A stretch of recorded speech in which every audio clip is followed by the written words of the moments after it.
Well, yes, you all know me. I represent the girls on assembly. So you think I'm just a party, but there's more to me than... Animation is the perfect medium to express inner truth, angst, and the innate frailty of the human condition. For example, the inherent dichotomy between a bawdy night in Bangor and one's perception of physical self. So come on, all you women, you got nothing to fear. Forget about your figures, booty bodies, yeah! Joanna Quinn's observations of the minutiae of Welsh pubs, clubs and salons led to a series of films featuring Beryl and her raunchy experiences.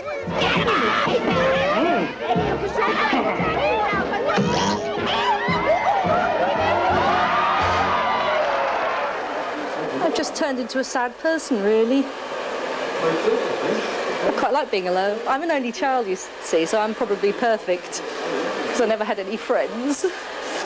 So I'm used to being on my own. So you just sit and you imagine what it would be like when you finish doing this boring film. And just look forward to the future. The solitary nature of making animation almost invites confessionals, whilst attracting loners. I do like being on my own. I do like working on my own. Animation does take it to the extreme, though. It's a very, very slow process. But in that process, something happens, something wonderful happens. You sort of develop your ideas and what you're dealing with, the subject matter, and even in the characters that you're animating, they develop. You get in under their skins in a way. The most poignant way of getting under the skin of your character is to use your own. That you go into this little room and you just sit and it's you and your light box, and it's a very direct and personal relationship, and you're pouring things out of your mind and your fingertips to make this film. So in that respect it's very personal in the nature of its creation. I made Over the Rainbow because I was bulimic for about 6 years, and I was finding it very, very difficult to get counselling and therapy to work for me. And I felt that it would be the perfect sort of therapy. I could work it out of my system doing it that way, that it would be very cathartic. It then began to go hand in hand with the therapy that I was having, and as I worked through the film, I seemed to work through my problems at the same time. As I started to rationalise my problems through therapy, I started to express them and externalise them through the film as well. And they just kind of went hand in hand, and it just worked very, very well. Can you imagine if you're in a situation, you create a scene which is like from your nightmares in the past, and there I am as a director directing it and saying to the man that, no, that's not very convincing, hit her harder. It was like, very cathartic to be working on and recreating these horrific images again, and looking at them as an adult, as a grown-up person, and saying, yes, that's the past. Life is short, and I'm not vain about it. I just draw whatever I feel like disclosing about myself. You have to express that crazy beast inside, or you'll go nuts. John Callahan was an alcoholic, until one day, drunk, he had a car accident, which left him quadriplegic. My drinking only increased. Hey, there's a $5 bill in my left shirt pocket. Go get me a short case, would you? It seems that people who are offended by my humor, certain things are very often, and almost always often, the people who do not share the affliction that my humor is, pointing out, like disability or divorce or bulimia or death. You've got a problem, Callahan. I receive letters from people who have a limb missing, a hook for a hand, and they write letters thanking me for having this kind of humor, which I think they kind of think of it as survivor's humor, sort of. It's Linda Ellerby once said, she was reading my book, she said that gallows humor makes sense when you're standing on the gallows. But humour is often necessary, a mitigating factor when you're laying your bleeding heart out on the slab. The nursing home attendants removed my shoes and discovered my toes had been nearly scraped off. I was tossed out on my ear. The final image of the film, the doll trapped in the glass. Even a couple of days ago, there was again this child tapping on my consciousness, saying that, saying, I need attention, until you actually let that child have its say and somehow discover why it's doing that. You never get rest from it.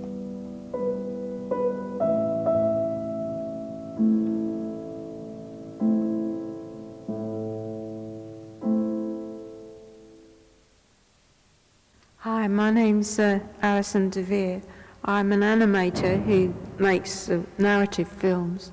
I like making story films, actually, stories that are going to entertain people, whether they're fantastic or based in real life. I think by the time they're animation, they are still in the realm of fantasy anyway.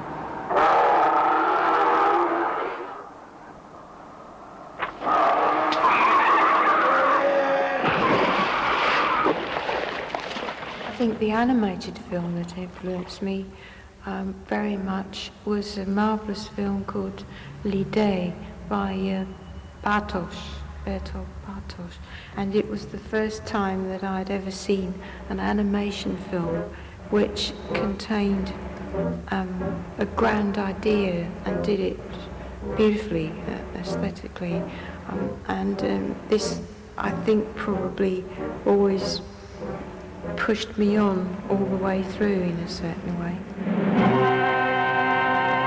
I was always influenced by paintings, by painters. I've especially been influenced by Carl Veschke, who designed the drawings in Psyche and Eros, and his drawings have always been so straightforward and so strong, and so I know that has influenced me, and I've tried to do a similar thing in film.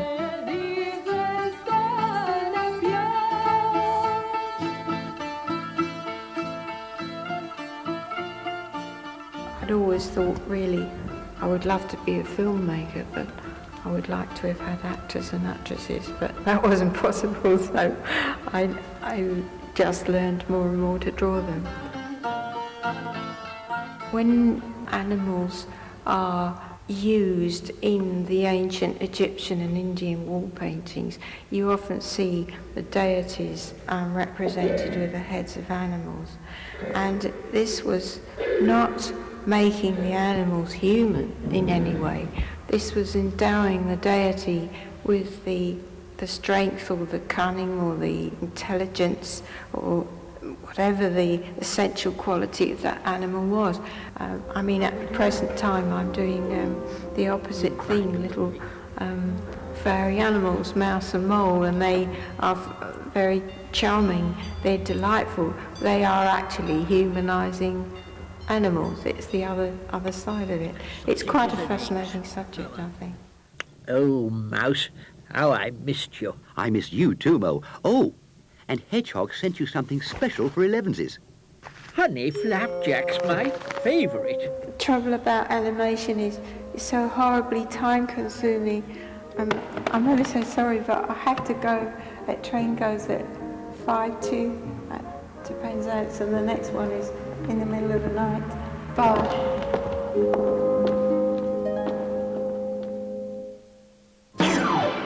This story, we're going to look at the boundless potential for the internet to change not only animation, but our perception of the moving image itself. Modern, eh? However, I do have one small quibble. The technology at present can be a little frustrating.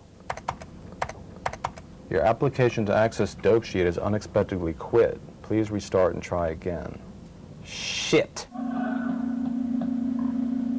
The site debuted at the Sundance Film Festival in March of this year, and we felt that experimental animation really was an adult and mature art form that just was basically underexposed. As part of their shrewdly targeted brand promotion, Absolute Vodka commissioned international animators and exhibited their work on the web. Hopefully a lot of the animators who were on the site have achieved a wider recognition as a result of this, and the exposure that people can have over the World Wide Web, where they just maybe wouldn't be exposed to it any other way. Hey, come on, let's check it out. Funky Hollywood company Spümcø took their creations onto the web for the freedom it offers. Yeah, I'm the webmaster of the Spümcø site, and little pal helps me here. We get a lot of mail from people who are very happy to find completely uncensored cartoons.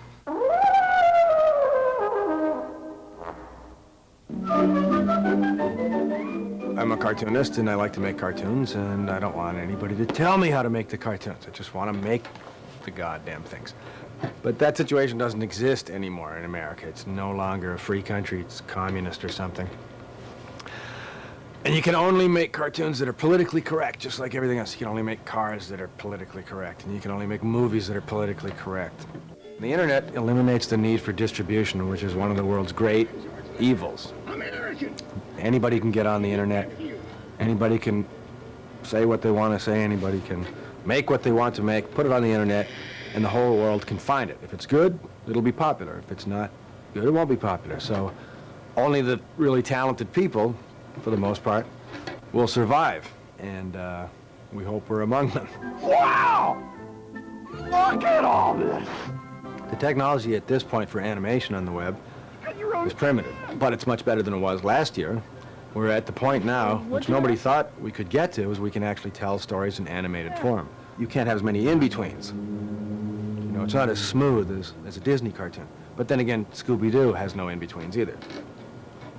So in that respect, you don't have as many drawings, but you can have much better drawings because you don't have an idiot boy standing over your shoulder telling you to draw bad, which you do at every cartoon studio nowadays. The interactivity is an unknown right now, where that's going to lead, because nobody's really done it yet. Wow! I know it'll happen. It's going to happen. And where it's going to lead, we're not even really sure yet. No surfing puns, please. Jan Malice is part of a team working on VRML, the next big leap for storytelling on the web. VRML stands for VRML, Virtual Reality Modeling Language. It is the 3D scripting format for the web. And what VRML does is it enables you to create spaces, worlds that you can travel into and through, so that you're no longer limited to pictures, 2D pictures, text, reading. You can now have true three-dimensional graphical interface, and through that you can, I believe, communicate that much more. Hey, what is this? It's doing something? How about a little privacy here? We knew that with the advent of new technologies, with pushing what VRML and the web was capable of doing, that it was time to introduce a new character. And that's where we came up with our character, Bliss. And Bliss is a humanistic character, and she lives within the world of the web. 100% pure VRML cyber girl. Really what we're talking about here is we're talking about stage sets, and that's really the challenge for animators. It brings in new skills, because of course if you're presenting a tableau in a 3D world, you've got to think about how it looks from different viewpoints. When you're doing a standard animation, whether it's a model animation, 2D animation, or even a computer animation, you're usually only seeing one viewpoint. The viewer themselves has no choice but the viewpoint you've chosen. With these 3D worlds, with VRML especially, the user, the viewer, can change the viewpoint. You smell something fishy around here?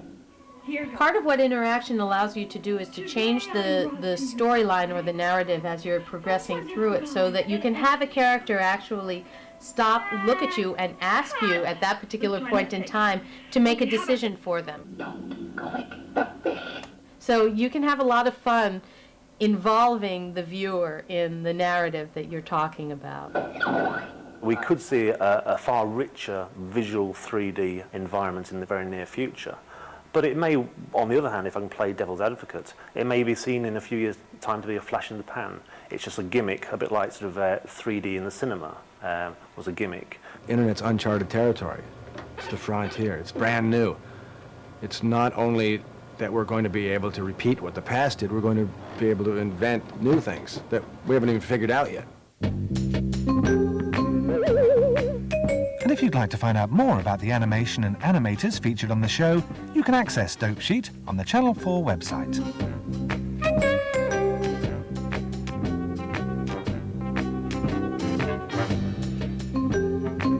Tune in next week. Or your dad meet in the desert.